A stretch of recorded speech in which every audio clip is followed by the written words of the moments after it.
ഇതിനകത്ത് recording start ചെയ്തു. ഇപ്പൊ റെക്കോർഡ് ചെയ്യണ്ടല്ലോ. അപ്പോൾ പാസ് ചെയ്യില്ല. ഇത് അറ്റാച്ച് ചെയ്ത് വെക്കുകയാണെങ്കിൽ ഓട്ടോമാറ്റിക്കലി അത് റെക്കോർഡ് ചെയ്തിട്ടിരിക്കും. അതിന്റെ ടൈം സെറ്റ് ചെയ്ത് വെച്ച് കഴിഞ്ഞാൽ നോൺ ഇൻവേസീവ് BP ഒക്കെ തനിയെ തന്നെ വന്നോളൂ. അതിൽ നോക്കി മാർക്ക് ചെയ്താൽ മാത്രം മതി. ടെമ്പറേച്ചർ മാത്രം നമുക്കൊന്ന് റെക്കോർഡ് ചെയ്യേണ്ടി വരുമായിരിക്കും. പിന്നെ ഉള്ളത് കോംപ്ലിക്കേഷൻസ് ആണ്. ഇന്ന് നമ്മൾ പോസ്റ്റ് അനസ്തേഷ്യ കോംപ്ലിക്കേഷൻസിൽ മെയിൻ ആയിട്ട് നമ്മൾ main headings upper airway obstruction, then pulmonary oedema, transfusion related lung injury, then any hemodynamic instabilities, renal dysfunction, body temperature and shivering, post-operative nausea and vomiting, delirium, emergency excitement, delayed awakening. ഇതാണ് main headings. ഇതിനെക്കുറിച്ച് ചെറിയ രീതിയിൽ ഞാൻ പറഞ്ഞു തരാം. അതിന്റെ immediate മാനേജ്മെന്റും എന്താണെന്ന് അറിഞ്ഞിരിക്കണം. അപ്പർ എയർവേ ഒബ്സ്ട്രക്ഷൻ യൂഷ്വലി എന്തുകൊണ്ടാണെന്ന് വെച്ചാൽ ഫാരിഞ്ചൽ മസിലിന്റെ ടോൺ കുറയുന്നത് കൊണ്ടാണ്. It is the most frequent cause, especially in a sedated or obtended patient. ഇത് യൂഷ്വലി നമ്മുടെ ഓപ്പിയോയിഡ്സ് നമ്മൾ അനസ്തേഷ്യയുടെ സമയം ഉപയോഗിക്കുന്നു, ഇൻട്രാവീനസ് അല്ലെങ്കിൽ ഇൻഹലേഷണൽ. ഇത് കാരണം ഉണ്ടാവുന്ന loss of pharyngeal muscle tone ആണ്. ഒരു എവേക്ക് പേഷ്യന്റിൽ usually the pharyngeal muscles contract at the same time that negative inspiratory pressure is generated by the diaphragm, facilitating the opening up of the upper airway. As a result, the tongue and soft palate forward pull and airway is open. But this activity is depressed during sleep. So the tone and the air flaccid, airway obstruction. A vicious cycle then ensues, in which collapse of the compliant pharyngeal tissue during inspiration produces reflex compensatory increase in respiratory effort and negative inspiratory pressure. അപ്പൊ further ഈ airway obstruction കൂടുന്നു. നമ്മൾ നോക്കുമ്പോൾ patient വയറ് നല്ലതുപോലെ movement വരുന്ന ഒരു paradoxical breathing, chest അധികം അനങ്ങുന്നില്ല, പക്ഷെ ഇത് മുകളിലത്തെ പുള്ളു കാരണം സ്റ്റേർണൽ നോച്ചിലെല്ലാം കൺട്രാക്ഷൻസ് വരുന്നു. അതാണ് ശരിക്കും അതിന്റെ ഒരു സൈൻ. ആക്ച്വലി ഇതിന്റെ മാനേജ്മെന്റ് എന്ന് പറഞ്ഞാൽ simply opening up the airway with the jaw thrust manoeuvre. അത് ഞാൻ നെക്സ്റ്റ് സ്ലൈഡിൽ കാണിച്ചു തരാം അതെങ്ങനെയാ ചെയ്യേണ്ടതെന്ന്. പിന്നെ ഇതിന്റെ ഡീറ്റെയിൽഡ് വീഡിയോ ഡോക്ടർ ബിസ്മി നാളത്തെ എയർവേയുടെ ക്ലാസ്സിൽ നിങ്ങൾക്ക് കാണിച്ചു തരും. ജോ ത്രസ്റ്റ് മാനുവർ മാത്രം ഒന്ന് ചെയ്താൽ മതി. And or continuous positive airway pressure using a face mask. പിന്നെ ചില പേഷ്യൻസിൽ ഈ മാനുവറും ഈ ഫേസ് മാസ്ക് അപ്ലൈ ചെയ്യുന്നതും ഒക്കെ till the patient has adequately recovered from that obstruction വരെ. അല്ലാതെ ജസ്റ്റ് ഒന്ന് വെച്ചിട്ട് നമ്മളൊന്ന് മാറരുത്, അത് മെയിൻറ്റെയിൻ ചെയ്യുക till we are very confident that the patient is actually has recovered from that stage. But in selected patients നമ്മൾ അത് മെയിൻറ്റെയിൻ ചെയ്യാൻ വേണ്ടിയിട്ട് ഓറൽ എയർവേ അല്ലെങ്കിൽ നേസോഫെറഞ്ചൽ എയർവേ, ലാരഞ്ചൽ മാസ്ക് എയർവേ ഇതെല്ലാം ഇടാം. ഫൈനലി മാത്രം ഇതിലൊന്നും നിന്നില്ലെങ്കിൽ മാത്രം എൻഡോട്രക്കിയൽ ട്യൂബിലേക്ക് പോവാം. ഈ എയർവേസിനെ കുറിച്ച് നാളത്തെ ക്ലാസ്സിൽ ഡോക്ടർ ബിസ്മി പറയുന്നതുകൊണ്ട് ഞാൻ അതിലോട്ട് പോകുന്നില്ല. Next cause for this upper airway obstruction എന്ന് പറയുന്നത്, നമ്മൾ ഈ GA സമയത്ത് ഈ ട്യൂബ് ഇടാൻ വേണ്ടിയിട്ട് ന്യൂറോമസ്കുലർ ബ്ലോക്കേഡ് ഡ്രഗ്സ് കൊടുക്കുന്നുണ്ട്, സ്കോളിൻ അല്ലെങ്കിൽ വെക്രോണിയം. അപ്പൊ ഈ റിലാക്സൻസ് കൊടുക്കുന്നതിൽ നിന്ന് അവർ മുക്തി കിട്ടാതെ വരുന്ന സ്റ്റേജിലാണ് ഈ റെസിഡ്യുവൽ ന്യൂറോമസ്കുലർ ബ്ലോക്കേഡ് കാരണം ഉണ്ടാകുന്ന ഒബ്സ്ട്രക്ഷൻ. അപ്പൊ അങ്ങനെ പോസ്റ്റ് GA പേഷ്യൻസിൽ മാത്രമേ ഇത് സസ്പെക്ട് ചെയ്താൽ മതി. എന്തെന്ന് വെച്ചാൽ ഡയഫ്രം യൂഷ്വലി റിക്കവേഴ്സ് ആദ്യം തന്നെ ദാൻ ദ ഫെറിഞ്ചൽ മസിൽ. അപ്പൊ with an ATT in place, EtCO2 concentration and the tidal volume may indicate adequate ventilation. പക്ഷേ the ability to maintain that patent airway കാണത്തില്ല, that pharyngeal muscle tone കാണത്തില്ല. അപ്പൊ പേഷ്യന്റിനെ എക്സ്റ്റുബേറ്റ് ചെയ്ത് ചിലപ്പോൾ കാമായിട്ട് post anaesthesia യൂണിറ്റിൽ കൊണ്ടുവരും. ആ സമയത്തായിരിക്കും അവരുടെ മസിൽ ടോൺ ഫ്ലാസിഡ് ആയതുകൊണ്ടുള്ള ഒബ്സ്ട്രക്ഷൻ. അപ്പൊ കാമായിട്ട് വരുന്ന പേഷ്യൻസിൽ നമ്മൾ ഇത് ചിലപ്പം കോഷ്യസ് ആയിരിക്കണം. GA കഴിഞ്ഞ് കാമായിട്ട് വരുന്ന പേഷ്യൻസിന് ഇത് ഒബ്സ്ട്രക്ഷൻ വന്ന് റെസിഡ്യുവൽ ബ്ലോക്കേഡ് കാരണമുള്ള ഒബ്സ്ട്രക്ഷൻ ഉണ്ടാകും. ഇതിന്റെ ജസ്റ്റ് ഒരു ടെസ്റ്റ് വേണമെങ്കിൽ നമുക്ക് ചെയ്ത് നോക്കുന്നത് എങ്ങനെയാന്ന് വെച്ചാൽ grip strength. Ask the patient to hold her hands, അല്ലെങ്കിൽ ടങ് പ്രൊട്രൂഡ് ചെയ്യാൻ പറയാം. Ability to lift the leg off the bed പറയാം. പക്ഷേ ഏറ്റവും സ്റ്റാൻഡേർഡ് ടെക്നിക്ക് ഈ പിക്ചറിൽ കാണുന്നത് പോലെ പേഷ്യന്റിനോട് തല ഉയർത്തി ഒരു 5 seconds ഹോൾഡ് ചെയ്യാൻ പറയണം. That is the standard. പിന്നെ വേറൊരു ടെസ്റ്റ് ഉണ്ട്, ability to oppose the incisor teeth against a tongue depressor. That is more reliable indicator of the pharyngeal muscle tone. ഇതുപോലെ ഉയർത്തി 5 seconds മെയിൻറ്റെയിൻ ചെയ്യുകയാണെങ്കിൽ അയാൾ നമുക്ക് പേടിക്കണ്ട. പോസ്റ്റ് ഈ ഒരു പേഷ്യൻ്റ് ഇങ്ങനെ ഇരിക്കുവാണെങ്കിൽ അയാളുടെ മസിൽ ടോൺ ഒക്കെ ഓക്കെ. ഈ ന്യൂറോമസ്കുലർ ബ്ലോക്കേഡ് പ്രൊലോങ് ചെയ്യാൻ ചില ഫാക്ടേഴ്സ് ഉണ്ട്. Drugs like inhaled anaesthetics, local anaesthetics, antibiotics അതൊക്കെ. പക്ഷെ കൂടുതൽ കേസിൽ നമ്മൾ കണ്ട metabolic and physiological states like hypermagnesaemia, hypocalcaemia, hypothermia. അപ്പൊ ഇതെല്ലാം നമ്മുടെ ശ്രദ്ധയിൽ ഓർമ്മ വരണം. എന്തുകൊണ്ടായിരിക്കും? അപ്പൊ ഇതെല്ലാം ഉടനെ തന്നെ അയക്കുകയും വേണം. സിറം ഇലക്ട്രോലൈറ്റ്സ്, പിന്നെ ടെമ്പറേച്ചർ ഇപ്പം കുറവാണോ എങ്കിൽ ഉടനെ തന്നെ ബ്ലാങ്കറ്റ്സ് പ്രൊവൈഡ് ചെയ്യുക, ചൂടാക്കാനുള്ള ഫ്ലൂയിഡ്സ് ഇടുക. പിന്നെ respiratory acidosis, renal hepatic failure അങ്ങനത്തെ പേഷ്യൻസ്, പ്രീവിയസ് ഹിസ്റ്ററി ഉള്ള പേഷ്യൻസ് ആണെങ്കിൽ ഇതെല്ലാം നമ്മൾ ഓൾറെഡി കണ്ടിരിക്കണം മനസ്സിൽ. പിന്നെ ഡീപോളറൈസിങ് ബ്ലോക്കേഡിന് എക്സസീവ് ഡോസ് യൂസ് ചെയ്ത് കഴിഞ്ഞാൽ അതിൻ്റെയും ബ്ലോക്കേഡ് കൂടാം. റെഡ്യൂസ് പ്ലാസ്മ കോളിനെസ്റ്ററേസ് ആക്ടിവിറ്റി ചില കേസസിൽ, അതായത് എക്സ്ട്രീംസ് ഓഫ് ഏജിൽ കാണും. ഡിസീസ് സ്റ്റേറ്റ്സ്, പിന്നെ ഹോർമോണൽ ചേഞ്ചസ്, കോൺട്രാസെപ്റ്റീവ് യൂസേജ്, പ്രഗ്നൻസിയിലൊക്കെ. അപ്പൊ അങ്ങനെയുള്ള പേഷ്യൻസിൽ നമ്മളിപ്പോൾ അപ്പർ എയർവേ ഒബ്സ്ട്രക്ഷൻ പറഞ്ഞാൽ ഇതാണ് കാരണം മനസ്സിലാക്കണം.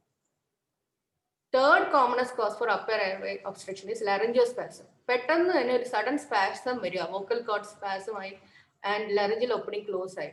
ഇമ്മീഡിയറ്റ്ലി ഇതാണ് ജോത്രസ് മാനുവർ. നമ്മുടെ ഇൻഡെക്സ് ആൻഡ് മിഡിൽ ഫിംഗർ വെച്ചിട്ട് ലോവർ ജോയിന് push forward and with our thumb push the with our thumb push down the chin so that the mouth is opened. അപ്പോൾ ഒരു എയർവേ കിട്ടി. ആക്ച്വലി അത് ആ ഒരു എയർവേ കിട്ടിക്കഴിയുമ്പോൾ നമുക്കൊരു എയർവേ ഓറോഫെറഞ്ചൽ ട്യൂബ് കൂടെ ഇട്ട് കഴിഞ്ഞാൽ കുറച്ച് നേരത്തേക്ക് സമാധാനം. പേഷ്യൻ്റ് ഒന്ന് റിക്കവർ ആകുന്നത് വരെ അത് മെയിൻറ്റെയിൻ ചെയ്യുക, ഓക്സിജനേറ്റ് ചെയ്യുക. പക്ഷേ ഈ ലാറിഞ്ചോസ്പാസത്തിന് വേറൊരു കോസ് എന്ന് പറയുന്നത് പെയിൻ ആണ്. ആക്ച്വലി പെയിൻ റിലീവ് ചെയ്തിട്ടുണ്ടെങ്കിൽ ഇത് വരത്തുമില്ല. അപ്പൊ പെയിൻ ഉണ്ടെങ്കിൽ അതിനെ ട്രീറ്റ് ചെയ്യുക നമ്മൾ ഇമ്മീഡിയറ്റ്ലി. പിന്നെ ഇതിൽ ലാറിഞ്ചോസ്പാസം നമ്മുടെ ഈ ജോത്രസ് മാനുവറിൽ നിൽക്കുന്നില്ല എന്നുണ്ടെങ്കിൽ സ്കെൽറ്റൽ മസിൽ റിലാക്സേഷൻ വിത്ത് സ്കോളിൻ കൊടുക്കാം. അതിന്റെ ഡോസ് 0.1 to 1 milligram per. അപ്പൊ അത് റിലാക്സ് ചെയ്യുന്നു, നമ്മൾ ആംബു വെച്ചിട്ട് അതിനെ സപ്പോർട്ട് ചെയ്യുന്നു, ഓക്സിജനേഷൻ. എന്ത് വന്നാലും maintain the oxygenation of the patient. അതാണ് ഇരിക്കണം നമ്മുടെ തലയ്ക്കകത്ത് എപ്പോഴും വരിക. പേഷ്യന്റിന് ഓക്സിജൻ കിട്ടിക്കഴിഞ്ഞാൽ ഒരു കുഴപ്പമില്ല. എപ്പോഴും നമ്മൾ വെന്റിലേറ്റ് ചെയ്യാൻ പോരാ. ദാറ്റ് ഈസ് ദ ഫൈനൽ ഇത്. ഇപ്പൊ ട്യൂബ് ഇട്ടാലേ രക്ഷപ്പെടുള്ളൂ, അതല്ല. ഓക്സിജൻ കിട്ടിക്കഴിഞ്ഞാൽ പേഷ്യന്റ് രക്ഷപ്പെടും. അതിനുള്ള എന്തെങ്കിലും ഒരു സംവിധാനം ചെയ്യുക. അപ്പം always keep all the Airways ready, suction ready. ഇതായിരിക്കണം. ഒരു പേഷ്യന്റ് പെട്ടെന്ന് ഒരു കൊളാപ്സ് ചെയ്യുന്നു, ഒബ്സ്ട്രക്ഷൻ ഡിസ്ട്രസ് വന്നു കഴിഞ്ഞാൽ ഓക്സിജൻ വെക്കുക, സെക്രീഷൻസ് സക്ഷൻ വഴി എടുക്കുക, എയർവേ ട്രൈ ചെയ്യുക. ആരുമില്ലെങ്കിൽ പിന്നെ ഏത് ഒരു ആപത്ത് വന്നാലും ഇമ്മീഡിയറ്റ്ലി കോൾ ഫോർ ഹെൽപ്പ്. അടുത്ത ആരെയൊക്കെ ഹെൽപ്പിന് കിട്ടും, അടുത്ത ആരൊക്കെ ഉണ്ടോ ഓടി വരാൻ പറയുക, നമ്മുടെ അടുത്ത് നിൽക്കുക, എല്ലാം അവരടുത്ത് ഓർഡർ ചെയ്യുക. നാലാമത്തേതെന്ന് പറഞ്ഞാൽ ഇഡിമ ഓർ ഹെമറ്റോമ. ഇത് യൂഷ്വലി കാണുന്നത് നമ്മൾ പ്രോൺ പൊസിഷനിൽ, അതായത് തല കമത്തി കിടത്തി ഉള്ള സർജറീസ്, യൂഷ്വലി സ്പൈൻ സർജറീസിലൊക്കെ, പിന്നെ പ്രൊലോങ്ഡ് ട്രെൻഡലൻബർഗ് സർജറീസിലൊക്കെയാണ് കാണുന്നത്. നമ്മുടെ ഹോസ്പിറ്റലിൽ യൂഷ്വലി നമ്മൾ കണ്ടിട്ടില്ല, കാരണം ഇത്രയും പ്രൊലോങ് പ്രൊസീജിയേഴ്സ് ഒന്നും പോകത്തില്ല. ന്യൂറോ സർജറി കേസസിലൊക്കെയാണ് ഇഡിമ യൂഷ്വലി കണ്ടിട്ടുള്ളത്. അങ്ങനെയുള്ള സസ്പെക്റ്റഡ് കേസസിൽ നമ്മൾ എക്സ്റ്റുബേഷൻ ചെയ്യുന്നതിന് മുമ്പ് തന്നെ കഫ് ലീക്ക് ടെസ്റ്റ് ചെയ്യും. അതായത് ഡീഫ്ലേറ്റ് ചെയ്ത് നോക്കും this cuff of endotracheal tube. അപ്പൊ അതുവഴി എയർ ലീക്ക് ഉണ്ടോ, എയർ ലീക്ക് ഉണ്ടെങ്കിൽ that means there is no oedema of the airway. So ധൈര്യമായിട്ട് ട്യൂബ് റിമൂവ് ചെയ്യും. പക്ഷേ if there is no air leak, that means that patient has oedema. So till the edema is subsided, the tube will be in the place. So post anesthesia care unit il varumbalthekkum patient tube avade insitu aayirikkum. Pinne ee koorkam valikkunna orale kandille, ingane oru patient, especially obese patients aayirikkum. ഇങ്ങനെയുള്ള patient history ഒരു patient ഉണ്ടെങ്കിൽ അവർക്ക് ഏതായാലും upper airway obstruction വരാൻ വളരെയധികം chance ആണ്. അങ്ങനെയുള്ളവരെ എക്സ്റ്റിബേറ്റ് ചെയ്യുമ്പോഴത്തേക്കും till they are fully awake and follow commands നമ്മൾ അവരെ എക്സ്റ്റിബേറ്റ് ചെയ്യത്തില്ല. ഈ മാനേജ്മെന്റ് ഞാൻ പറഞ്ഞത് തന്നെയാണ് നേരത്തെ കാണിച്ച പിക്ചറിലെ jaw thrust manoeuvre or positive airway pressure with a mask, അത് കൊടുക്കാം. പിന്നെ വെന്റിലേറ്റർ സെറ്റിംഗിൽ ഈ സിപാപ്പ് വേണമെങ്കിൽ നമുക്ക് പ്രൊവൈഡ് ചെയ്യാം. Airways oral nasal mask Airways വെക്കുക. പിന്നെ ഇതിലൊന്നും മാറുന്നില്ലെങ്കിൽ സെഡേറ്റിംഗ് ഇഫക്ട്സ് ഓഫ് ഓപ്പിയോയിഡ്സ് ആയിരിക്കും. അപ്പോൾ ഓപ്പിയോയിഡ്സിന്റെ ഓവർഡോസിൽ എന്താ ചെയ്യേണ്ടത്? അതിന്റെ ആന്റിഡോട്ടായ നലക്സോൺ നമ്മൾ സ്മോൾ ടൈട്രേറ്റഡ് ഡോസസിൽ കൊടുക്കണം. 0.3 to 0.5 മൈക്രോഗ്രാം പെർ കിലോഗ്രാം. അതുപോലെ ഇപ്പൊ ബെൻസോഡയസെപ്പിൻസ് ലൈക്ക് മിഡാസോളോൺ അങ്ങനെ വല്ലതും യൂസ് ചെയ്തിട്ട് അതിന്റെ റിവേഴ്സലാണ് ആവശ്യമെങ്കിൽ, അതുകൊണ്ടായിരിക്കാം ഇത് എയർവേ ഒബ്സ്ട്രക്ഷൻ എങ്കിൽ ഫ്ലൂമാസെനിൽ കൊടുക്കണം 0.2 to up to 1 milligram. Next upper airway obstruction കഴിഞ്ഞു. ഇനി നമ്മൾ സാധാരണ കാണുന്നതാണ് pulmonary oedema. This pulmonary oedema സാധാരണ കാണുന്നത് ഓവർഡോസ്, നമ്മുടെ IV ഫ്ലൂയിഡ്സ് കൂടുതൽ കൊടുത്തു കഴിഞ്ഞാൽ ഉണ്ടാകുന്ന കാർഡിയോജനിക് എഡിമ, അതാണ് നമ്മൾ കാണുന്നത്. ചില less frequently it may result from airway obstruction, അതായത് അല്ലെങ്കിൽ sepsis or transfusion related acute lung injury. അതിനെയാണ് പറയുന്നത് post obstructive pulmonary oedema and the resulting arterial hypoxaemia that may follow the tracheal extubation at the conclusion of anesthesia and surgery. Actually, this edema, post-obstructive pulmonary edema, is a transudative edema produced by exaggerated negative intrathoracic pressure generated by inspiratory effect against the closed glottis. അപ്പോൾ നമുക്ക് പേഷ്യന്റിനെ കാണുമ്പോൾ എങ്ങനെ ഇരിക്കും? Patient പെട്ടെന്ന് പറയും ശ്വാസം മുട്ടുന്നു, പിന്നെ അവർക്ക് സൈനോസ്ഡ് ആവും, പെട്ടെന്ന് നോക്കുമ്പോൾ സാച്ചുറേഷൻ SpO2 ഫോള് വരുന്നു. അപ്പൊ ഇമീഡിയറ്റ്ലി നമ്മൾ അത് തിങ്ക് ചെയ്യണം, അതായിരിക്കാം. ഹെഡിന്റെ ഉടനെ എലിവേറ്റ് ചെയ്യുക, ഓക്സിജൻ വെക്കുക. ഇതിന്റെ മാനേജ്മെന്റ് എന്താ? ഓക്സിജൻ എപ്പോഴും ഓക്സിജൻ വെക്കുക, സപ്ലിമെന്റൽ ഓക്സിജൻ, പിന്നെ ഫ്ലൂയിഡ് ഓവർലോഡ്. ചെസ്റ്റ് നമ്മൾ ഓക്സ്കൾട്ടേറ്റ് ചെയ്യുമ്പോഴത്തേക്കും ക്രെപ്പിറ്റേഷൻസ് കിട്ടും. അപ്പം ഡയൂററ്റിക്സ്, ലാസിക്സ് ഇമീഡിയറ്റ്ലി.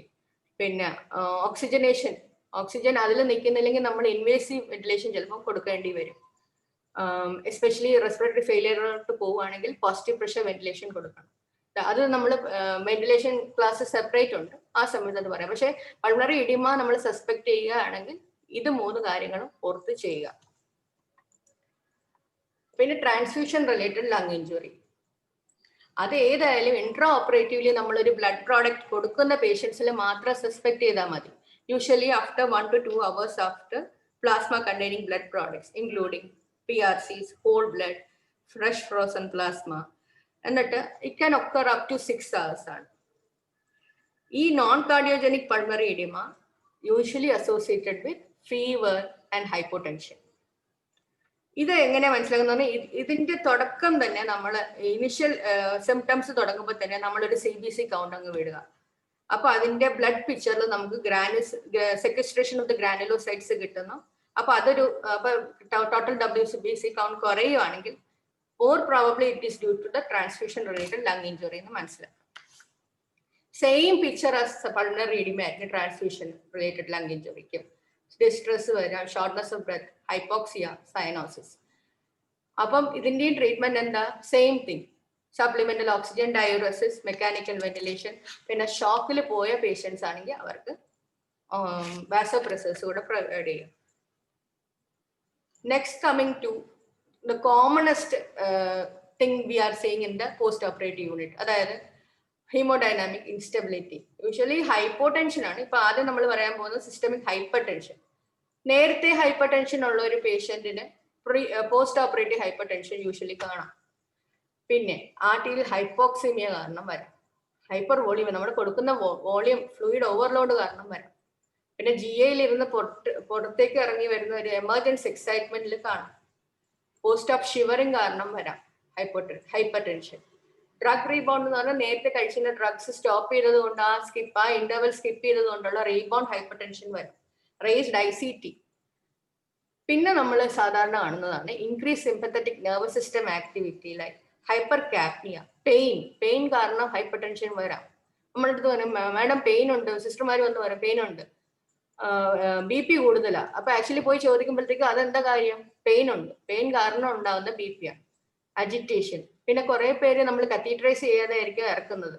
ഇപ്പൊ യൂറിൻ ബ്ലാഡർ ഫുൾ ആയിരിക്കും, അതുകൊണ്ടുണ്ടാകുന്ന ഹൈപ്പർ ടെൻഷൻ. യൂറിൻ കത്തീഡ്രൈസ് ചെയ്യുമ്പോൾ തന്നെ അതങ്ങ് മാറും, ഹൈപ്പർ ടെൻഷൻ മാറും. അപ്പൊ ഇത്രയും കാര്യങ്ങൾ നമ്മൾ എന്തുകൊണ്ടായിരിക്കാം എന്നുള്ളത് റൂൾ ഔട്ട് ചെയ്തിട്ട് അതിന്റെ കറസ്പോണ്ടിങ് മാനേജ് ചെയ്യുക.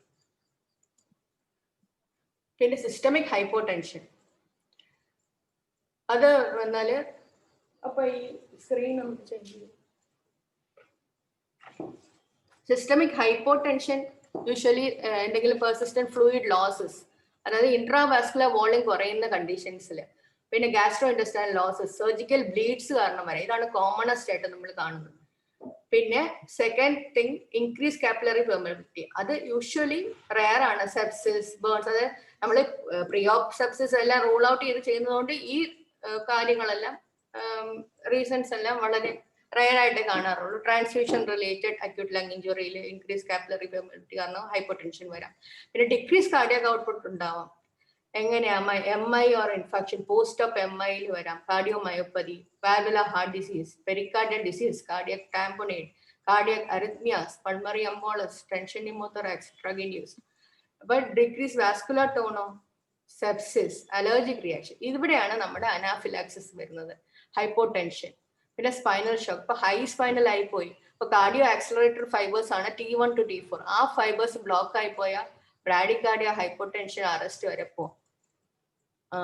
Adrenal insufficient. അപ്പം ഇതില് ഏറ്റവും കൂടുതൽ യൂഷ്വലി നമ്മൾ കാണുന്ന ഒരു complication allergic reaction or anaphylaxis ആണ്. അതിനെ എങ്ങനെ മാനേജ് ചെയ്യുക, അതെന്തുകൊണ്ടാണ് എന്നുള്ളതിലേക്ക് നമ്മൾ കുറച്ച് പോയിട്ട് ബാക്കി കണ്ടിന്യൂ ചെയ്യാം. Anaphylaxis, it is an acute, potentially fatal, multi-systemic syndrome resulting from sudden florid mast cell and basal degranulation and subsequent release of pro-inflammatory mediators into the circulation.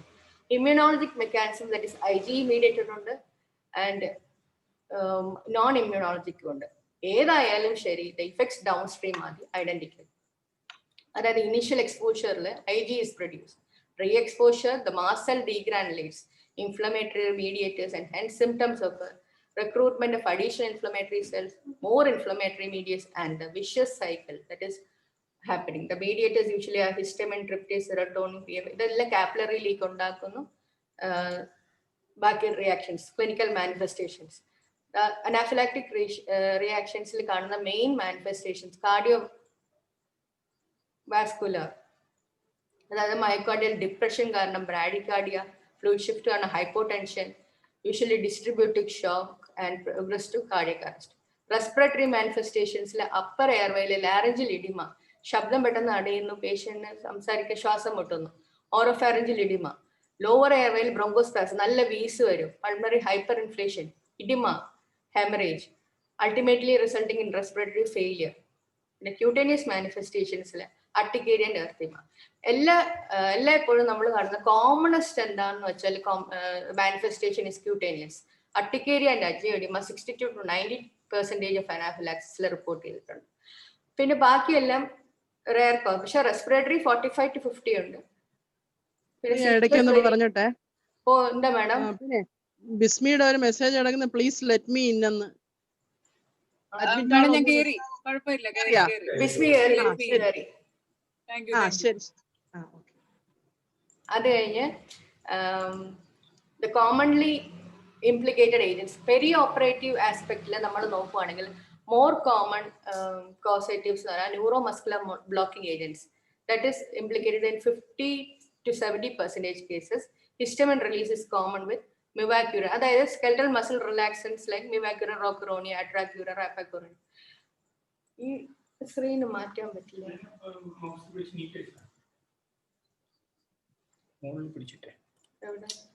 ഇത് ക്ലോസ് ചെയ്താൽ പോരെ. ആന്റിബയോട്ടിക്സ്, വാങ്കോമൈസിൻ, പെനിസിലിൻസ്, പിന്നെ latex, usually സിനൻ gloves, drains, Foley catheters, ഇതെല്ലാം commonly implicated agents ആണ്. As an anaesthesia perspective മാത്രമേ ഞാൻ ഇതിൽ പറയുന്നുള്ളൂ. പിന്നെ ലെസ് കോമൺ കോസേറ്റീവ്സിൽ opioids, colloids, plasma expanders, barbiturates and propofol, blood transfusion, NSAIDs, iodine, local anesthetics, heparin, protamine. അപ്പൊ എന്ത് ചെയ്യണം? ഒരു അനാഫിലാക്സിസ് സസ്പെക്ട് ചെയ്ത് ഇമീഡിയറ്റ്ലി എന്താ, ഒരു ടീം വർക്ക് എപ്പോഴും എസെൻഷ്യൽ ആണ്. ABC, എയർവേ, ബ്രീതിങ്, സർക്കുലേഷൻ, എല്ലായ്പ്പോഴും ആദ്യം കോൾ ഫോർ ഹെൽപ്പ്. അത് കഴിഞ്ഞിട്ട് എയർവേ ആദ്യം സെക്യൂർ ചെയ്യണം. Maintain the airway, administer 100% oxygen. Oxygen first നമ്മുടെ തലയ്ക്കകത്ത് വരും. അത് കഴിഞ്ഞ് ഇൻറ്റുബേറ്റ് ഇഫ് നെസസറി മാത്രം. പക്ഷേ ഓക്സിജനേറ്റ് എന്ന് മാത്രം നമ്മളിപ്പോൾ പഠിച്ചാൽ മതി. Oxygenation is essential. പിന്നെ ഹൈപ്പോടെൻഷൻ ഉണ്ടെങ്കിൽ elevate the patient's leg immediately. എല്ലാ മോണിറ്റേഴ്സും കണക്റ്റഡ് ആയിരിക്കണം. സക്ഷൻ അടുത്തും വരണം. അഡ്രിനാലിനാണ് the drug of choice. Adrenaline IM മാത്രം തന്നെ ചൂസ് ചെയ്യുക. നമ്മൾ 1/1000 നമ്മുടെ കിട്ടുന്നത് 1 mg ആണ്. 0.5 ആണ് dose. Adult 500 microgram IM. Child more than 12 years ആണെങ്കിൽ സെയിം ഡോസ്. 6 to 12 years ആണെങ്കിൽ 300 microgram, that is 0.3 ml. Less than 6 years ആണെങ്കിൽ 0.15 ml. ഇനി IV നല്ലപോലെ കോൺഫിഡന്റ് ആയിട്ടുള്ളവർക്ക് മാത്രമാണ് നമ്മുടെ IV. പക്ഷെ IV യൂഷ്വലി ഈ അറിത്മിയാസ് വരുന്നത് കൊണ്ട് കൊടുക്കാറില്ല. IM മാത്രം നമ്മൾ കൊടുത്താൽ മതി. കൊടുക്കുകയാണെങ്കിൽ 50 മൈക്രോഗ്രാം ആണ് അതിന്റെ ഡോസ്. ചിൽഡ്രനിലെ dose 1 microgram per kilogram IV. അപ്പൊ മൾട്ടിപ്പിൾ ഡോസസ് എവറി 5 minutes നമുക്ക് റിപ്പീറ്റ് ചെയ്യാം. If multiple doses are required then start adrenaline infusion. അതിന്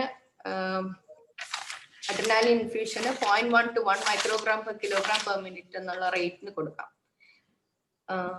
യൂഷ്വലി നമ്മൾ ഇത് മാത്രം ചെയ്താൽ മതി. ഇമ്മീഡിയറ്റ് ആയിട്ട് അഡ്രിനാലിൻ കൊടുക്കുക 1500 മൈക്രോഗ്രാം. ചിൽഡ്രനിലാണെങ്കിൽ അക്കോർഡിംഗ് ടു ഇയേഴ്സ് നമുക്ക് വ്യത്യാസമുണ്ട്.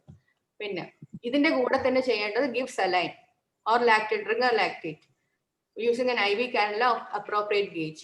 Adultന് 500 to 1000 ml and children 20 ml per kg. Stop all the causative. എന്തെങ്കിലും കോസൈറ്റീസ്, അതായത് ആന്റിബയോട്ടിക്സ് എല്ലാം പോയിട്ടിരിക്കുകയാണെങ്കിൽ അത് സ്റ്റോപ്പ് ചെയ്യുക. കൊളോയിഡ്സ് പോയിക്കൊണ്ടിരിക്കുകയാണെങ്കിൽ അത് സ്റ്റോപ്പ് ചെയ്യുക. എന്തെങ്കിലും ഇറ്റിയോളജി നമുക്ക് തോന്നുന്നെങ്കിൽ എല്ലാം സ്റ്റോപ്പ് ചെയ്യുക. പിന്നെ നെക്സ്റ്റ് സെക്കൻഡറി മാനേജ്മെന്റിലാണ് chlorpheniramine IV. Adult dosages 10 mg, child 5 mg. 6 months to 6 years 2.5, less than 6 months 250. Hydrocortisone അഡൾട്ടിനാണെങ്കിൽ 200 mg ഇമ്മീഡിയറ്റ് IV. ചൈൽഡിൽ 100 mg up to 6 years, less than 6 years 50 mg, less than 6 months 25 mg. അപ്പം adrenaline, chlorpheniramine, hydrocortisone ഇത് മൂന്നും നമ്മുടെ മനസ്സിൽ ഓടി വരണം. Epinephrine resistant ആണെങ്കിൽ ഒരു ട്രയലായിട്ട് glucagon initial dose 1 to 5 mg. പിന്നെ നോർ എപ്പിനെഫ്രിൻ കൊടുക്കാം 0.05 to 0.1 mg per kilogram. പിന്നെ വാസോപ്രസിൻ ഉണ്ട് 2 to 10 units IV until response. പിന്നെ ബ്രോങ്കോസ്പാസം ഉണ്ടെങ്കിൽ നെബുലൈസേഷൻ വിത്ത് ബീറ്റ-2 അഗണിസ്റ്റ് ചെയ്യാം. പിന്നെ നെബുലൈസേഷൻ വിത്ത് അഡ്രിനാലിൻ കൊടുക്കാം. പിന്നെ ഈ സ്റ്റേജ് 3 and 4 റിയാക്ഷൻസ് ആണ് അനാഫിലാക്സിസ് എങ്കിൽ അവരെ ICUവിൽ തന്നെ കുറച്ച് ദിവസം നമ്മൾ വാച്ച് ചെയ്യണം. പിന്നെ 1 month കഴിഞ്ഞിട്ട് അവർക്ക് ഒരു അലർജി ടെസ്റ്റിംഗ് അറേഞ്ച് ചെയ്ത് നോക്കണം. ഇത്ര further care.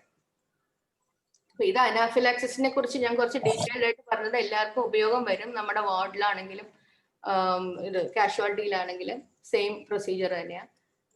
Coming back to the complications in the post anaesthesia care unit, cardiac അറിത്മിയാസ്.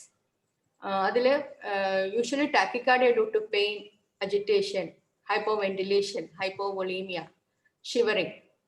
Less common ആയിട്ടാണ് ബ്ലീഡിങ്, പിന്നെ cardiac shock, septic shock, pulmonary embolism, thyroid. ഏറ്റവും കോമണസ്റ്റ് കോസ് പെയിൻ തന്നെയാണ്. ടാക്കിക്കാർഡിയ ആയിട്ട് ഒരു patient വന്നാൽ അപ്പൊ പേഷ്യന്റ് ഉണ്ടെങ്കിൽ അവിടെ പെയിൻ കാണും, അയാളോട് ചോദിച്ചറിയാം. ഈ ഏട്രിയൽ അറിത്മിയാസം, വെൻട്രിക്കിൾ, അതായത് ഏട്രിയൽ ഫിബ്രിലേഷൻ ഒക്കെ കോമൺ ആയിട്ട് കാണാം. പക്ഷെ അത് നാളെ ഡോക്ടർ ബിസ്മി നിങ്ങൾക്ക് നാളെ അല്ല ഒരു ക്ലാസ് എടുക്കുന്നതുണ്ട് ECG. അതിൽ അതിന്റെ മാനേജ്മെന്റും പറഞ്ഞു തരുന്നതായിരിക്കും.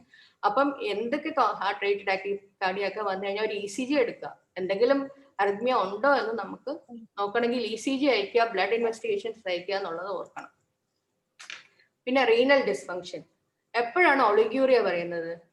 That means A patient has an urine output less than 0.5 ml per kg per hour. is usually intravascular volume depletion ആയിരിക്കും. അതായത് ഫ്ലൂയിഡ്സ് അഡിക്വേറ്റ് അല്ല. അപ്പോൾ ഒരു ഫ്ലൂയിഡ് ചലഞ്ച് അങ്ങ് കൊടുക്കാം. In those patients whom there is no evidence of any cardiac failure, അതായത് ഹാർട്ടിന് problem ഒന്നും ഇല്ല എന്നുള്ള പേഷ്യൻസിൽ നമ്മൾ ഈ ഫ്ലൂയിഡ് ചലഞ്ച് ധൈര്യമായിട്ട് കൊടുക്കാം. 500 to 1000 ml crystalloids normal saline കൊടുത്താൽ മതി. അത് കഴിയുമ്പോഴത്തെ യൂറിൻ ഔട്ട്പുട്ട് റീഗെയിൻ ചെയ്യും. ജസ്റ്റ് പോസ്റ്റ് ഓപ്പറേറ്റീവ് ഒളിഗ്യൂറിയനെ നമുക്ക് pre renal, renal, post renal ആയിട്ട് ഡിവൈഡ് ചെയ്യാം. പ്രീ റീനലിലാണ് hypovolaemia, bleeding, sepsis, third space loss, പിന്നെ hepatorenal syndrome, low cardiac output, renal vascular obstruction, intra abdominal hypertension. Renal കോസസിൽ renal ischaemia, any radiographic contrast dyes, tumour lysis, haemolysis. Post renal കോസസിലാണ് surgical injury to ureters, obstruction of the യൂറേറ്റേഴ്സ് with clots or stones, or urinary catheter obstruction. അത് നമ്മൾ കണ്ടിട്ടുണ്ട് ഒരുപാട് കേസിൽ. കത്തീറ്ററിന്റെ malposition കാരണമായിരിക്കാം. ഇതെല്ലാം നമ്മൾ റൂൾ ഔട്ട് ചെയ്യണം. പിന്നെ commonly we see post operative nausea vomiting. അത് ജെൻഡർ സ്പെസിഫിക് ആണ്, ഫീമെയിൽസിലാണ് യൂഷ്വലി കാണുന്നത്. പിന്നെ pre operative, intra operative, post operative opioids usage കാരണം ഉണ്ടാവാം. ഇൻഹേൽ അനസ്തറ്റിക്സ് കാരണം വോമിറ്റിംഗ് കാണാം. പിന്നെ ചില surgeries, that is tympanoplasty, vestibular stimulation, പിന്നെ അഡിനോടോൺസിലെക്ടമിയില് സ്വാളോഡ് ബ്ലഡ് കാരണം വോമിറ്റിംഗ് വരാം. Breast surgery and emotional load ഉണ്ടാവാം. ലാപ്രോസ്കോപ്പിയിൽ പെരിറ്റോണൽ ഇറിറ്റേഷൻ ഉണ്ടാവാം. Hysterectomy and vehicle stimulation. The commonly used antiemetic medications ആണ് നമ്മൾ ഈ ലിസ്റ്റിൽ ചെയ്തിരിക്കുന്നത്. അതിൽ തന്നെ നമ്മൾ യൂഷ്വലി കൊടുക്കുന്നത് സിറട്ടോൺ റിസപ്റ്റർ ആന്റഗോണിസ്റ്റ്, ഓണ്ടാസിട്രോൺ 4 mg IV. അതാണ് നമ്മുടെ ഡോസേജ് നമ്മൾ കൊടുക്കുന്നത്. അത് പിന്നെ മെറ്റാക്ലോപ്രമൈഡ് കൊടുക്കാം, പക്ഷെ അങ്ങനത്തെ കേസസിൽ rule out any industrial obstruction അല്ലെങ്കിൽ ബവൽ ഒബ്സ്ട്രക്ഷൻ അത് വേഴ്സൺ ചെയ്യാം. പിന്നെ corticosteroids initially at the induction of anaesthesia തന്നെ ഡെക്സാമെത്തസോൺ കൊടുക്കാറുണ്ട് നമ്മൾ, 4 mg to 8 mg IV. അതും എല്ലാം പ്രിവെന്റ് ചെയ്യും നോസിയ ആൻഡ് വോമിറ്റിംഗ്. ഇത് കണ്ടോ, തടുത്ത് വെച്ച് ഇത് യൂഷ്വലി നമ്മൾ കാണുന്ന ഒരു പിക്ചറാണ് ആഫ്റ്റർ അനസ്തേഷ്യ.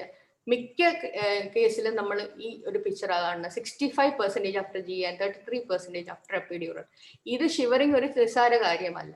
അത് കാരണം ഉണ്ടാകുന്ന പ്രശ്നം എന്ന് പറഞ്ഞാൽ അത് increases oxygen consumption, increases the carbon dioxide production, sympathetic tone is increase, the cardiac outputting is increasing, the heart rate is increase and the systemic blood pressure. എന്താണോ ഇത് കാരണം എന്തൊക്കെ പ്രശ്നങ്ങളാണ്. അപ്പോൾ mild to moderate hypothermia inhibits the platelet function, coagulation factor activity. അപ്പം there is chance for post-operative bleeding and also the delayed awakening of the patient. അപ്പോൾ long term ഇഫക്ട്സിൽ myocardial ischaemia and infarction വരെ ഉണ്ടാകുന്നു, delayed wound healing and increases the perinatal mortality. അപ്പം ഇവൻ നിസ്സാര കാര്യമല്ല. അപ്പൊ ഷിവറിങ് ഏത് അനസ്തേഷ്യ കഴിഞ്ഞ് വരുന്ന ഒരു patient back അടിച്ചേക്കാം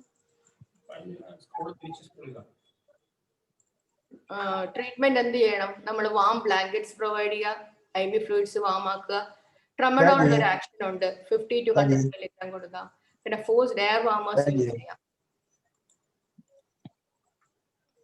next coming to delirium. ഇതെന്താണ് delirium? Usually it is an acute change in the cognition or disturbance of consciousness that cannot be attributed to any pre existing. പെട്ടെന്നായിരിക്കും ഒരു മൂഡ് ചേഞ്ച് വരുന്ന ഒരു patient post ഓപ്പർ ICUയിൽ കിടക്കുമ്പോൾ അയാളുടെ mood മാറി, യാതൊരു ബന്ധങ്ങളില്ലാതെ സംസാരിക്കുന്നു, സബ്സ്റ്റൻസ് ഇൻടോക്സിക്കേഷനോ മെഡിക്കേഷൻ ഒന്നുമില്ല. അപ്പൊ ഈ റിസ്ക് ഫാക്ടേഴ്സിൽ പറയുന്നത് usually advanced age, usually more than 70 years, പിന്നെ പ്രീ ഓപ്പറേറ്റീവ് കോഗ്നിറ്റീവ് ഡിസ്ഫങ്ഷൻ ഉള്ള പേഷ്യൻസിൽ, ആൽക്കഹോൾ അബ്യൂസ് ഉള്ള പേഷ്യൻസിൽ, റെഡ്യൂസ് ഫങ്ഷണൽ സ്റ്റാറ്റസ് സ്റ്റേബിൾ. അപ്പൊ ഇങ്ങനെയുള്ള പേഷ്യൻസിലെല്ലാം നമുക്ക് ഈ ഡെലീരിയം, അപ്പൊ അത് കുറയ്ക്കാൻ വേണ്ടി ചെറിയ ചെറിയ കാര്യങ്ങൾ നമുക്ക് വേണമെങ്കിൽ ചെയ്യാം. ആങ്സൈറ്റി ആദ്യമേ തന്നെ നമുക്ക് കൗൺസിൽ ചെയ്ത് പറഞ്ഞു വെക്കണം. അല്ലെങ്കിൽ മ്യൂസിക്കൽ തെറാപ്പി പറയുന്നുണ്ട്. 1 hour മ്യൂസിക്, ഇഷ്ടമുള്ള മ്യൂസിക് 2 നേരവും കേൾപ്പിക്കാനായിട്ട്. ഒരു കാര്യം മറന്നുപോയി, intra operative factors four delirium ഉണ്ട്. സർജിക്കൽ ബ്ലഡ് ലോസ്, ഇപ്പൊ number of intra operative blood transfusion, നല്ലപോലെ ഹീമോഡൈനാമിക് ബ്ലഡ് ഡീറേഞ്ച്മെന്റ്സ് വന്ന പേഷ്യൻസിലും ഇത് കാണാറുണ്ട്. പിന്നെ നൈട്രസ് ഓക്സൈഡ് ഒരു പൊട്ടന്റ് ഒരു ആണ്. പിന്നെ ജനറൽ അനസ്തേഷ്യയിൽ ഡെലീരിയം കോമൺ ആണ്. ശരിക്കും പറഞ്ഞാൽ ഏർലി ഐഡന്റിഫിക്കേഷൻ ആൻഡ് മാനേജ്മെന്റ്, അതിൽ ഞാൻ പറഞ്ഞ ഈ തെറാപ്പി കുറെയൊക്കെ ഹെൽപ്പ് ചെയ്യും. മ്യൂസിക് തെറാപ്പി, ഫാർമക്കോളജിക്കലി ഹാരോപെരിഡോൾ നല്ലൊരു റോളാണ്. 2 to 10 mg 6 hourly കൊടുക്കാം. പിന്നെ ഇപ്പം കൂടുതലും കാണുന്നത് ഡെക്സ്മെഡ് ഇൻഫ്യൂഷൻ ഇടുന്നവരിൽ ഡെലീരിയം നല്ലപോലെ കൺട്രോൾ ചെയ്ത് പോകും. യൂഷ്വലി റെസ്ട്രെയിൻസ് ഒന്നും ആവശ്യമില്ല. ആ റെസ്ട്രെയിൻസ് ഒക്കെ നമ്മൾ ഇട്ട് അവരെ ഇമ്മൊബിലൈസ് ചെയ്ത് കഴിയുമ്പോഴത്തേക്കും ചിലപ്പം പോസ്റ്റ് പിന്നീട് പെരിനേറ്റൽ മോർട്ടാലിറ്റി അത് കൂട്ടുന്നുണ്ടെന്നാണ് പറയുന്നത്. പണ്ട് നമ്മൾ പറയുമായിരുന്നു റെസ്ട്രെയിൻസ് ഒക്കെ വയ്ക്കാം, പക്ഷെ ഇപ്പോഴത്തെ കാലത്തിൽ ഇൻഫ്യൂഷൻസ് ഒക്കെ ഇട്ട് അവരെ കൗൺസിൽ ചെയ്ത് കൊണ്ടുപോകുന്നതാണ് നല്ലൊരു രീതി. പക്ഷെ റെസ്ട്രെയിൻസ് അധികം യൂസ് ചെയ്യേണ്ട. ഇനി ഈ എമർജൻസി എക്സൈറ്റ്മെന്റ് എന്ന് പറയുന്നത് ഈ GI കഴിഞ്ഞ് റിക്കവർ ചെയ്യുന്ന പേഷ്യൻസിൽ, that is usually seen in children 2 to 4 year age. And ഇത് മറ്റേതുമായിട്ട് ഡെലിവറിയായിട്ട് കൺഫ്യൂസ് ചെയ്യേണ്ടത്, ഇത് കൂടുതലും കുട്ടികളിലാണ്. ഇത് റിസോൾവ് ചെയ്യും പെട്ടെന്ന് തന്നെ. അവരുടെയും ആങ്സൈറ്റി ആദ്യം തന്നെ ബിഫോർ അനസ്തേഷ്യ തന്നെ നമ്മൾ ആങ്സൈറ്റി കുറച്ച് വയ്ക്കാം. പിന്നെ അവരുടെ പോസ്റ്റ് ഓപ്പ് പെയിൻ വരാതിരിക്കാൻ എന്തൊക്കെ ചെയ്യാമോ അതൊക്കെ ചെയ്യുക. പിന്നെ പോസ്റ്റ് ഓപ്പറേറ്റീവ് എൻവയോൺമെന്റ് അവർക്ക് കുറച്ച് ടോയ്സ് ഒക്കെ വെച്ച് സ്ട്രെസ് ഫ്രീ ആക്കി കൊടുക്കാം. പിന്നെ ഫാർമക്കോളജിക്കലി അവരെ വേണമെങ്കിൽ ഈ പറഞ്ഞ കാര്യങ്ങൾ തന്നെ ബെൻസോഡാസ്പിൻസ്, ക്ലോണിഡിൻ, ഡെക്സ്മെഡ്, ഫെന്റനൽ ഒക്കെ കൊടുക്കാം, അത് കുറയ്ക്കാം. പക്ഷെ എമർജൻസി പെട്ടെന്ന് തന്നെ നമുക്ക് റിസോൾവ് ചെയ്യിപ്പിക്കാം. ഡിലേഡ് എവേക്കനിങ് ഇപ്പൊ യൂഷ്വലി ഓപ്പറേഷൻ കഴിഞ്ഞ ഒരു പേഷ്യന്റ് 1.5 മണിക്കൂർ കഴിയുമ്പോൾ എവേക്കൻ ചെയ്യണം. അങ്ങനെ വരുന്നില്ലെങ്കിൽ B P, arterial oxygenation, ECG, electrolytes, temperature, blood glucose എല്ലാം നോക്കാം. ഇതിൽ ഏതെങ്കിലും ഒന്ന് ഡീറേഞ്ച്ഡ് ആയിരിക്കാം. ആ 60 to 90 മിനിറ്റ്സ് കഴിഞ്ഞിട്ടും അവർ എവേക്കൻ ആവുന്നില്ലെങ്കിൽ അപ്പം നമ്മൾ ട്രബിൾ ഷൂട്ട് ചെയ്യണം എന്തായിരിക്കാം എന്നുള്ളത്. ഇഫ് ഓപ്പിയോയിഡ് കാരണം ഉണ്ടാവുന്ന ഡിലേഡ് എവേക്കനിങ് ആണെങ്കിൽ ആദ്യം നമ്മൾ പറഞ്ഞ കാര്യം തന്നെ അതിന്റെ ആന്റിഡോട്ട് നലോക്സോൺ കൊടുക്കാം 20 to 40 microgram increments in adults. പിന്നെ ബെൻസോഡായസിപ്പിൻസ് ആണെങ്കിൽ ഫ്ലൂമാസിനിൽ. പിന്നെ ന്യൂറോമസ്കുലർ ബ്ലോക്കേഡ് ആണെങ്കിൽ യൂഷ്വലി അത് നമ്മൾ തിയേറ്ററിൽ നിന്ന് ഇറക്കുന്ന നമ്മൾ അത് റെക്കോർഡ് ചെയ്താ വിടുന്നത്. പിന്നെ റിവേഴ്സൽ ഡ്രഗ് വേണമെങ്കിൽ ഒന്നുകൂടെ വെയിറ്റ് ഒക്കെ നല്ല കൂടുതലാണെങ്കിൽ കൊടുത്തു നോക്കാം ചെയ്യുന്നില്ല എന്നുള്ളത്. ഡിസ്ചാർജ് ക്രൈറ്റീരിയ നമ്മുടെ അനസ്തീഷ്യ ക്യാരി അപ്പൊ സ്കോർ ഇങ്ങോട്ട് മാറ്റാൻ കുഴപ്പമില്ല. അതില് നമ്മള് സ്കോർ ആണ്. ആക്ടിവിറ്റി നോക്കിയേ, able to move extremities on command ആണെങ്കിൽ 0, 2 extremities 1, 4 extremities on command move ചെയ്യണമെങ്കിൽ 2. ബ്രീതിംഗില് apnoea 0, dyspnoea 1, able to breathe deeply and cough freely ആണെങ്കിൽ 2. സർക്കുലേഷൻ വളരെ അധികം വ്യത്യാസം വരാൻ പാടില്ല. BPയിൽ ബിഫോർ പ്രീ അനസ്തെറ്റിക് ലെവലിനെക്കാളും 20% അകത്ത് തന്നെ നിൽക്കണം. അങ്ങനെയാണെങ്കിൽ 2. 20 to 50 ആണെങ്കിൽ 1, പ്ലസ് മോർ ദാൻ 50%, അതായത് കൂടുകയും ചെയ്യാൻ പാടില്ല കുറയുകയും ചെയ്യാൻ പാടില്ല. So it will be 0. Consciousness fully awake 2, arousable 1, not responding 0. Oxygen saturation more than 92% in room air ആണെങ്കിൽ 2. പക്ഷെ ഓക്സിജൻ വേണം ടു മെയിൻറ്റെയിൻ സാച്ചുറേഷൻ അബൌവ് 90 ആണെങ്കിൽ 1, less than 90 ആണെങ്കിൽ 0. This is our criteria, and according to this 9 out of 10 വേണം പേഷ്യന്റിനെ discharge from post anaesthesia care unit ചെയ്യണമെങ്കിൽ. ഇത്രയാണ് ഞാൻ ഇത് ജസ്റ്റ് ഒരു പോസ്റ്റ് അനസ്തീഷ്യ കെയർ യൂണിറ്റിന് കുറച്ച് നിങ്ങൾക്ക് അത്യാവശ്യം വേണ്ട അനാഫിലാക്സിസും കൂടെ പറഞ്ഞത്. പിന്നെ ഇതിൽ എന്തെങ്കിലും ഡൗട്ട് ഉണ്ടെങ്കിൽ ചോദിക്കാം. നമുക്ക് എത്ര ടൈം ചോദിച്ചു തുടങ്ങാം ഡൗട്ട്സ് ഉള്ളവര്. ഒരു ഫസ്റ്റ് പ്രസന്റേഷൻ ആണ്, ഇതിൽ എന്തെങ്കിലുമൊക്കെ അപാകതകൾ ഉണ്ടെങ്കിൽ എല്ലാരും ക്ഷമിക്കുക. ഒരു അപാകതയില്ല, വളരെ നന്നായിരുന്നു. മനസ്സിലാവുന്നുണ്ടായിരുന്നോ മാഡം? എല്ലാം മനസ്സിലായി. നല്ല പ്രസന്റേഷൻ ആയിരുന്നു. അത്യാവശ്യം വേണ്ട കാര്യങ്ങൾ ഞങ്ങൾ പറഞ്ഞിട്ടുണ്ട്. ഇനി ബാക്കിയുള്ള ECGയുടെ മാനേജ്മെന്റ് ഞങ്ങൾ അറിത്മിയാസ് ഒക്കെ വേറൊരു ക്ലാസ്, വെന്റിലേഷന്റെ വേറൊരു ക്ലാസ്. ഞങ്ങളുടെ ഇതിൽ മോഡിഫിക്കേഷൻ വരുത്തണമെങ്കിൽ എല്ലാവരും ഒന്ന് സഹകരിച്ച് പറഞ്ഞാൽ ഞങ്ങൾ അതനുസരിച്ച് മോഡിഫൈ ചെയ്യാം. ബോറടിക്കുന്നുണ്ടെങ്കിൽ അങ്ങനത്തെ ആസ്പെക്ട്സ് ഒക്കെ പറഞ്ഞാലും കുഴപ്പമൊന്നുമില്ല. ഇതിനെ നന്നാക്കി എടുക്കാം. ഇനിയും ഭാവിയിലും ഞങ്ങൾ പ്രസന്റേഷൻ. സെൻസാറെ മനസ്സിലായോ? ഒരു പാട്ടും കൂടെ ആയാലും കൊള്ളാം. ആ മ്യൂസിക് തെറാപ്പി വന്നപ്പോ ഞാനൊന്ന് പാടാന്ന് വിചാരിച്ചതാ. പിന്നെ അല്ല അപ്പം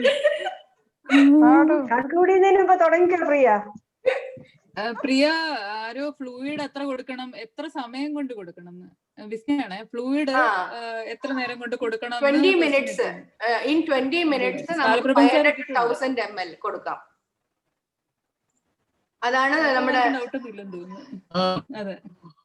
ചാറ്റ് ബോക്സിൽ വല്ലതും ഇട്ടിട്ടുണ്ടോ? അത് മാത്രമേ ഉള്ളൂ. ഓക്കെ. ആദ്യം മുതൽ കേട്ടായിരുന്നോ ബിസ്മി? ഇല്ലടാ, എനിക്ക് ഇടയ്ക്കൊന്നും ഭയങ്കര ശബ്ദം കേൾക്കുന്നേ ഇല്ലായിരുന്നു പ്രിയയുടേത്. എന്റെ കുഴപ്പമാണ്. ഞാൻ പിന്നെ രണ്ടാമത് ലീവ് ചെയ്തിട്ട് വീണ്ടും ജോയിൻ ചെയ്തപ്പോ ശരിയായി, ശബ്ദം കേൾക്കുന്നുണ്ട്. നല്ല ക്ലിയർ ആയിരുന്നു, നല്ല ക്ലിയർ ആയിരുന്നു, നല്ല പ്രസന്റേഷൻ ആയിരുന്നു. കൊള്ളാം, നല്ല പ്രസന്റേഷൻ പ്രിയ, നന്നായിരുന്നു, നല്ല ക്ലിയർ ആയിരുന്നു, നന്നായിരുന്നു. പ്രിയ സെല്ലിന് എന്തോ പറയാനുണ്ട്, കേക്കൂ. പറഞ്ഞോളൂ, ഞാൻ കേൾക്കാം. ഇടയ്ക്ക് എന്തോ ഗ്ലൂക്കോണിന്റെ കാര്യം പറഞ്ഞു, എന്താണെന്ന് പറയാമോ? അഡ്രിനാലിൻ കൊടുത്തിട്ട് റെസ്പോണ്ട് ചെയ്യാത്ത കേസസിൽ ഗ്ലൂക്കോൺ കൊടുക്കാം എന്നുള്ളതാ സാറേ. അതിന്റെ നമ്മളത് കൊടുത്ത് പരിചയമില്ല, അത് തിയറട്ടിക്കലാണ്. നോക്കാം എന്താണ്. ഒരു സജഷൻ, അതായത് ഈ പോസ്റ്റ് ഓഫ് ഡെലിവറിയം അതൊരു എമർജൻസി സീരിയസ് കോംപ്ലിക്കേഷൻസ് അല്ല. അപ്പൊ അതിന്റെ അകത്ത് മ്യൂസിക് തെറാപ്പി എന്ന് പറയുന്ന സംഭവം ഒന്നും അവിടെ വർക്ക്ഔട്ട് ചെയ്യുമെന്ന് തോന്നുന്നില്ല. കാരണം വെച്ചാല് അതൊരു തമാശ പറഞ്ഞതല്ലേ, അതിന്റെ ഇടയിൽ വേണം. എല്ലാരും ഉറങ്ങാതിരിക്കാൻ ഫസ്റ്റ് ആയിട്ട് ഒരു മ്യൂസിക് തെറാപ്പി പറഞ്ഞതേ ഉള്ളൂ സാർ. ആക്ച്വലി നമ്മള് ഇവിടെ ഇൻഫ്യൂഷൻ, ഡെക്സ്മെഡ് ഇൻഫ്യൂഷനും അതൊക്കെ മെയിൻ റോള്. കാരണം അതൊരു എമർജൻസി തെറാപ്പി കൊടുത്തിട്ടൊക്കെ ഉണ്ട്. മ്യൂസിക് തെറാപ്പി നമ്മുടെ ICUല് ഇടാറുണ്ട് സാറേ, 1 hour രാവിലെയും വൈകിട്ടും നമ്മുടെ ക്രിട്ടിക്കൽ കെയർ യൂണിറ്റില്. നമ്മൾ ചെയ്യുന്നുണ്ട്. പക്ഷേ ട്രീറ്റ്മെന്റ് ട്രീറ്റ്മെന്റ് ആയിട്ടല്ല, ഒരു സപ്പോർട്ട് ചെയ്യും തോന്നുന്നു അതിന്. പക്ഷെ ആക്ച്വലി പേഷ്യന്റിന് ഇഷ്ടമുള്ള മ്യൂസിക് കേൾക്കണം എന്ന് അവരോട് ചോദിച്ചിട്ട് അവർക്ക് ഇഷ്ടപ്പെട്ട, ഇപ്പൊ നമ്മൾ ഇടുമ്പോഴത്തേക്ക് നമ്മുടെ ഇഷ്ടപ്പെട്ടതായിരിക്കും ഇടുന്നത്, അവർക്ക് ഇഷ്ടപ്പെട്ട മ്യൂസിക് ഇട്ട് കൊടുക്കണം എന്നുള്ളതാണ് ജേർണൽസിൽ പറയുന്നത്. കുറെ ട്രയൽസ് ഉണ്ട് അങ്ങനെ ചെയ്തതായിട്ട്. സിസ്റ്റർമാർക്കൊക്കെ മനസ്സിലായോന്ന് അറിയത്തില്ല, ആരും ഒന്നും. ഷൈനി സിസ്റ്ററെ ഉണ്ടോ അതില്? മീര സിസ്റ്റർ? രണ്ടുപേരും ഉണ്ട് ഇതിനകത്ത്. ബിന്ദു സിസ്റ്റർ എന്ത് പറയുന്നു? മനസ്സിലായോ സിസ്റ്റർജി? ക്ലോസ് ചെയ്ത് അതിലെ കുറെ പേരൊക്കെ ഉണ്ടല്ലോ, ജാമിനി സിസ്റ്റർ ഒക്കെ ഉണ്ടല്ലോ, എല്ലാവർക്കും എല്ലാം മനസ്സിലായോ? അതോ? ഹലോ മാഡം, ഞങ്ങൾക്കൊക്കെ ഇഷ്ടപ്പെട്ടു, നല്ല ക്ലാസ് ആയിരുന്നു. താങ്ക് യു സിസ്റ്റർജി. സംശയം ഉണ്ടെങ്കിൽ നമ്മുടെ ആ ഗ്രൂപ്പിൽ ഇട്ടോ സിസ്റ്റർജി, നഴ്സുമാരുടെ ഗ്രൂപ്പിൽ നമ്മൾ ഇട്ടാ മതി ഡൗട്ട്.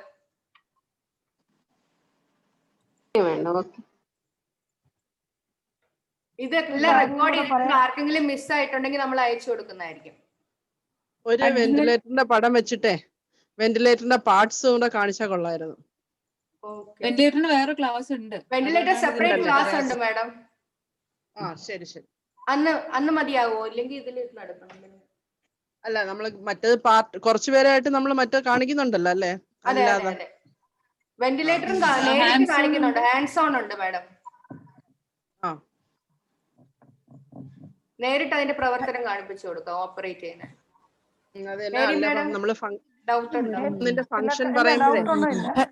Hello madam, ഷീജയാണേ.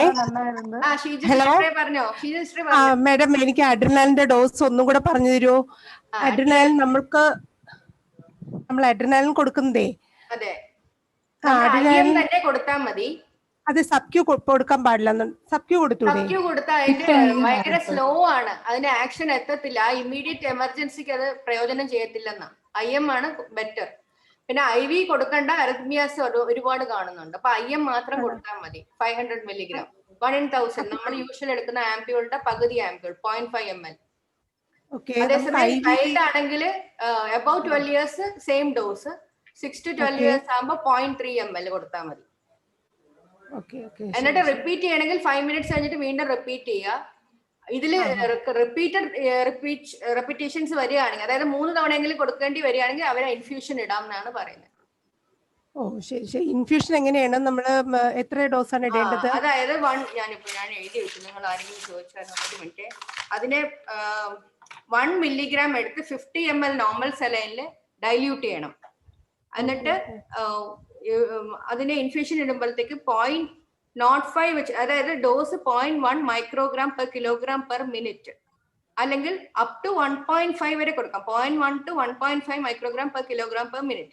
നമ്മൾ ഈ കാൽക്കുലേറ്റ് ചെയ്യുന്നതെന്ന് വെച്ചാൽ 0.05 വെച്ചിട്ട് കൊടുക്കുകയാണെങ്കിൽ 2 ml, ഈ എടുത്ത ഡൈല്യൂഷൻ ഇല്ലേ 1 milligram 50 ml, അതിൽ 2 ml per hour ഇടുവാണെങ്കിൽ 0.05 വെച്ച് കിട്ടും. 4 ml per ഇടുവാണെങ്കിൽ 0.1 microgram per kilogram per minute കിട്ടും. 6 ml per hour ഇടുവാണെങ്കിൽ 0.15 കിട്ടും. 8 ml per hour ഇടുവാണെങ്കിൽ 0.2 microgram കിട്ടും. അങ്ങനെയാണ് അതിന്റെ കൂടുന്നത്. മനസ്സിലായോ? അപ്പൊ നമ്മൾ ഈ 3 ഡോസസ് അഡ്രിനാലിൻ നമ്മൾ കൊടുത്തു കഴിഞ്ഞാൽ അത് ഫെയിലിയർ ആകുവാണെങ്കിൽ ഇൻഫ്യൂഷൻ ഇടണം. ഇൻഫ്യൂഷൻ ഇടാൻ പറ്റുള്ളൂ. അതെ. പിന്നെ അത് ഇടുന്ന സമയത്ത് നമ്മൾ ECG മോണിറ്റേഴ്സ് ഒക്കെ കണക്ട് ചെയ്തോളണം, കാരണം അരിത്മിയാസ് വന്നാൽ അറിയാൻ വേണ്ടിയിട്ട്. ഹൈഡ്രോകോർട്ടിസോൺ 200 ആണ് അഡൽട്ട് ഡോസ്. ഇത് 3 കൊടുക്കുക. മേഡം ഒരു മിനിറ്റ്, 200 കൂടുതൽ നമ്മൾ കൊടുത്തുവിടാന്നുണ്ടോ? അങ്ങനെയുണ്ടോ? 200 മാത്രമേ കൊടുക്കാവുന്നോ? അത് വേണമെങ്കിൽ റിപ്പീറ്റ് ചെയ്യാം, 1/2 മണിക്കൂർ കഴിഞ്ഞിട്ട്. ഉടനെ തന്നെ റിപ്പീറ്റ് ചെയ്യണ്ട. നമ്മൾ കൊടുത്തിട്ടുണ്ട് 400 500 ഒക്കെ കൊടുത്തിട്ടുണ്ട്. ചോദിക്കുന്നത് നമ്മൾ കുറച്ച് കഴിയുമ്പോൾ നമ്മൾ കൊടുക്കാറുണ്ട്. ടെക്സ്റ്റ് ബുക്ക് അല്ലല്ലോ, കുറച്ചൊക്കെ നമ്മുടെ പ്രാക്ടിക്കലി രക്ഷപ്പെടാൻ വേണ്ടി കൊടുക്കാം. അതെ, കൊടുക്കാം. പിന്നെ അവിടെ എയർവേ തന്നെ നോക്കണം നമ്മൾ ആദ്യം. ഓക്കെ, അതറിയാം.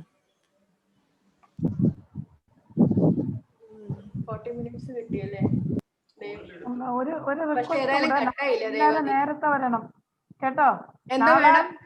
നാളെ ജാനുവരി 26 റിപ്പബ്ലിക് ഡേ, എല്ലാരും 8:15 എത്തണം. മാഡം നാളെ വരുമോ മാഡം? വരുന്നവര് 8:30 മുൻപ് വരണം. ഫ്ലാഗ് ഹോയിസ്റ്റിംഗിൽ എല്ലാരും പാർട്ടിസിപ്പേറ്റ് ചെയ്യണം. Okay okay. ഓക്കെ. പ്രിയ ഡൗട്ട് ഉണ്ടോടാ? വേറെ പ്രിയ ജിക്ക്. പ്രിയ ഒന്നും മിണ്ടുന്നില്ല.